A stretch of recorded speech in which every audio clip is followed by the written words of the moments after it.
I'm going to bring it down a notch and give you a very dark speech about ISIS. Actually, no, it's not that dark. So I'm actually thrilled to be here today. This is a great group, and as I said, Bob scheduled this for me, as he did with several. Actually, I think he called me and introduced himself as the booker, and he's actually in my cell phone as the booker, and he scheduled me for, I think, 5 or 6 different speaking engagements. So I'm grateful for that, and I'm grateful to be here today. So if you had a chance to, I know Julianne did a great job advertising this, and she included a large part of my professional bio. So you may have seen that I spent most of my career in the field of national security, both as a naval intelligence officer and also teaching at the Naval War College, teaching national security to our military officers. And the interesting thing about speaking to this group is I've never really worked in business, except I was a waitress all through high school and college. But now I find myself essentially running a small business. Running a campaign is like running a small business. I have to hire people, I have to budget, I have to think about marketing and branding and all of these things that all of you are very knowledgeable about. So I'm hoping that today, in addition to my talk about ISIS, I can also learn from you and get insights from you, not only about how to run a successful campaign, but also because I think we can tackle some of our toughest problems by using a business mindset. So as I have been working through this campaign in the last few months, I've realized that my own perspective has changed. You know, like I said, running a campaign is like running a small business. So instead of looking at problems from the military lens or the national security lens, I can start to think of things from the business perspective, thinking about messaging and marketing and how to outsmart our competitors, right? How to invest in technology to reach customers, the voters, right? So I think we can apply that same logic when we're talking about whether we're talking about local issues, water, affordable housing, transportation infrastructure, or a larger national problem like ISIS. See how we can tackle this with a business mindset. So what I want to offer you today are 5 national interests. So this is a topic that I have written quite a lot about, and I want to make the case to you today that it's important that we identify our vital national interests. And I'm going to put forward 5 vital national interests and make the case to you that those interests are at risk, and then talk about some specific steps that we can take, specifically in regard to ISIS, to protect and advance those national interests.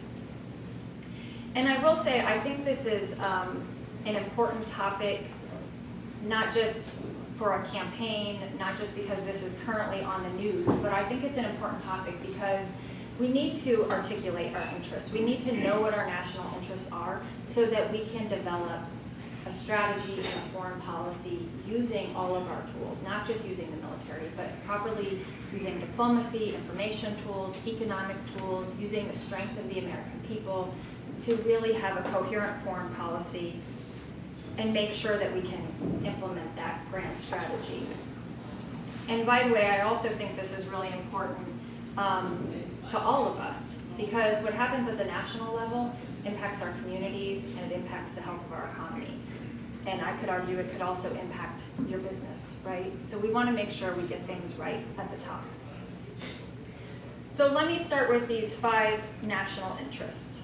I'll cut right to the chase. So first is trade and economic prosperity.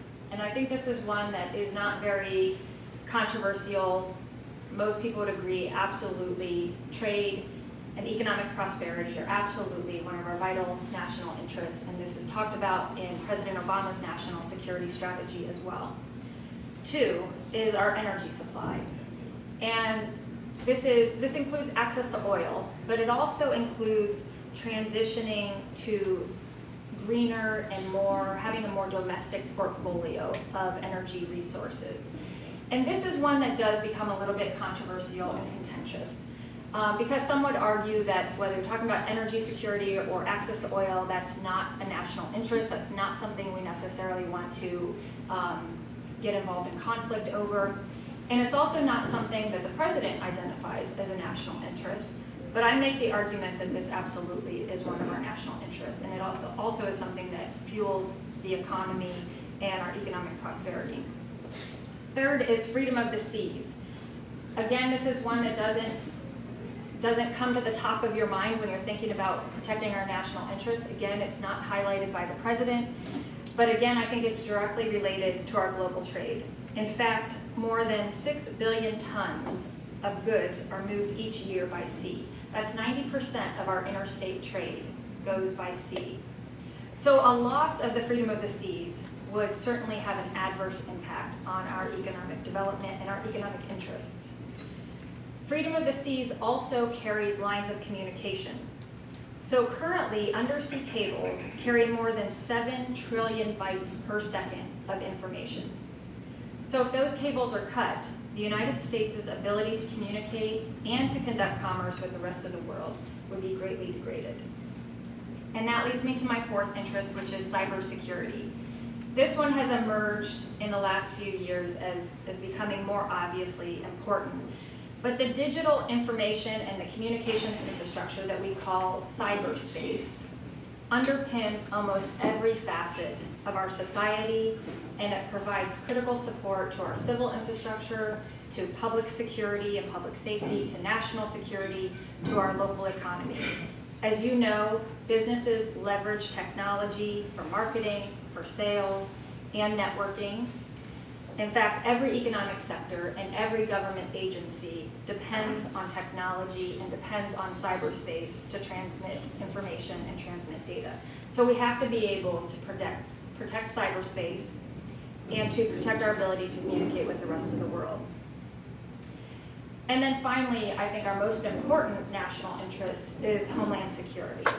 And we often think of homeland security as the ability to protect the U.S. territory from a foreign threat. And President Obama does talk at length about this in his national security strategy, and he acknowledges that he has no greater responsibility than to protect the American people and the homeland. So I argue that defense of the homeland is the number one, the primary, vital national interest, and should be the center of our foreign policy. That interest should be the center of the strategy that should follow from the foreign policy and from identifying these interests. Because I believe that without our national sovereignty, without our territorial integrity and the protection of our homeland, none of those other things matter. So then the next question is, what do we do to protect these interests? And as advertised, I want to speak directly about ISIS, and I know it has become an increased concern for many Americans, and even right here in our community, I've talked to people who say, you know, they're feeling more and more fearful about what's happening with global terrorism. So first I'll say, ISIS does threaten our national interests. And this is probably a good place to start the discussion is, you know, we don't want to get engaged if our interests aren't being threatened. I argue that our interests are being threatened. 4 out of the 5 that I mentioned. So they are threatening cyber capabilities, our cyber security, our access to oil, trade, and our homeland security. So the only one that currently isn't under threat is our freedom of the seas. And I think that's because ISIS doesn't have a naval capability or a maritime capability yet. But they also have large financial resources, and if they want to have that capability, it's just a matter of time. So first is to acknowledge what are our national interests and are they being threatened? And I argue that they are. So here's what I propose we do. I want to put forward 5 steps. And this is where I think your business savvy can help inform this discussion.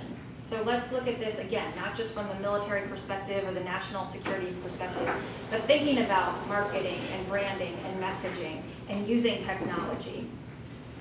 So step 1, the U.S. must be a leader. Effective leaders are able to get people to do things that they don't want to do. And this is where U.S. leadership comes in. The president needs to make a compelling argument for why countries like Yemen, Saudi Arabia, Israel, and other regional countries need to take on ISIS and make fighting terrorism, rather than fighting each other, their #1 priority. The world needs a stirring call to action when it comes to this particular fight. And I think that the president needs to rally the American people and rally the world behind a coordinated multilateral strategy. And what that means is we work with our allies and partners. The US shouldn't go it alone, but we need that strong, compelling argument to get our allies and partners deeply engaged. And we do that by acknowledging that ISIS is a threat to our national interest, not only to our homeland security, but to our closest allies, to the global energy supply, and to global and regional security. This is where messaging matters, right? Is in making that compelling argument. Step 2, we need to beat them at their own game. And we do this by using information warfare. ISIS uses social media to control their recruiting and indoctrination messages. So we have to incorporate a strong cyber component into our plan. We have to target their recruitment on the web. We have to target their financial activities on the internet. We have to target their operational command and control. And we can do this without boots on the ground. We can do this with smart people right here in America, right here in California. So think about how your business uses technology to outsmart your competitors. We need to use technology to outsmart ISIS, and we can do that. We have that capability. We need to do that by launching offensive cyber attacks against ISIS, against their social media networks. Right now, ISIS has a presence in about 50 countries, and they communicate via the internet. So we need to take out those communications lines using our information operations. Step 3, take their money. So I mentioned they have hefty financial resources. Just from the sale of oil, ISIS brings in between $40 and $90 million a month. And that doesn't include all of their other financial resources through their tax schemes and fees and minerals and jewels, etc. Just from oil, $40 to $90 million a month. So we need to strike their oil refineries. We need to target the tank trucks and target their customer base. Their customer base are those countries that are buying oil. So we can threaten those countries with economic sanctions. This is where we employ the economic tool of power. And by the way, threatening those countries with sanctions might also help with step 1, which is making that compelling argument to get them involved to fight ISIS instead of supporting ISIS. Step 4, we need to lead by example. It's been proposed by several senior military officers, including the former NATO commander, that the US must commit 15,000 to 20,000 troops to work directly on the ground to support the Kurds and to support the Iraqi security forces. We have to show up. One of your 9 principles that you mentioned was show up, right? Your businesses wouldn't be successful if you didn't show up every day. We can't lead if we don't show up. There's a great quote by George Bell. He says, "You can pretend to care, but you can't pretend to show up." The US has to lead in this effort. If we want to compel other countries to get involved, to get directly involved, then we need to be willing to do the same. I think the US should lead the effort against ISIS in Iraq, and then we partner with Russia to lead the effort against ISIS in Syria, and then we partner with other regional countries like the UAE and Yemen and Jordan to fight ISIS in Libya. It has to be a strategic and coordinated and multilateral strategy.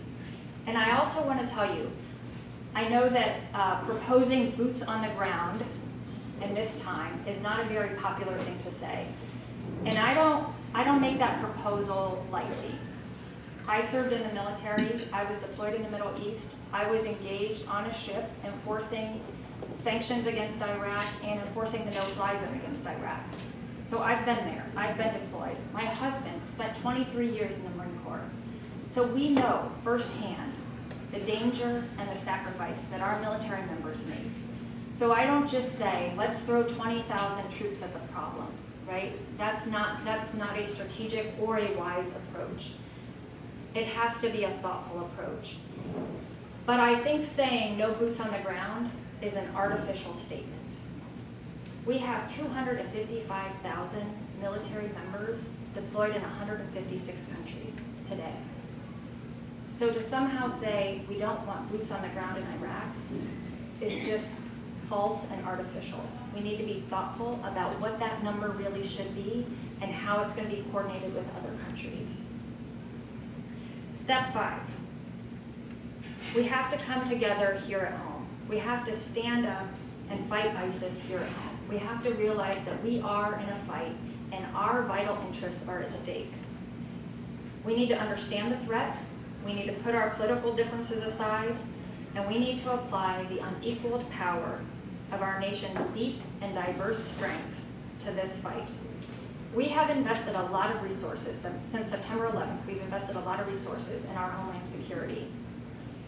And since then, those resources have dwindled and the American people have become tired. We've become fatigued. We're tired of war. But I'll tell you what, ISIS is not tired. They're just getting started. So we really need to figure out a way to not be tired. We need to figure out a way to rally the American public to really understand this threat. To not be scared by the threat, but to understand the threat and understand the need to have a coherent and coordinated strategy. And part of that strategy includes a domestic element.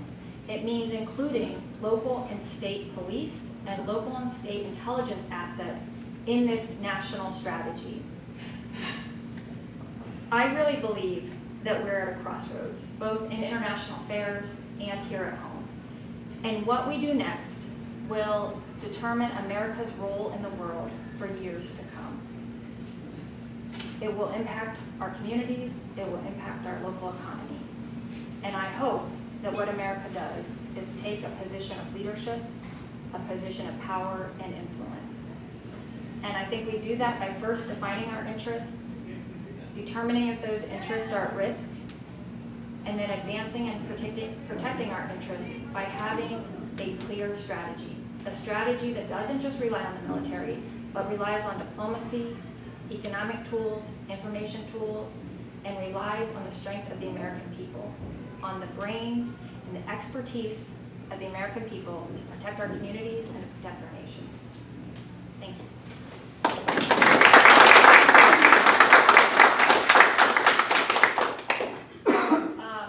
I know that's not your typical cheerful holiday message.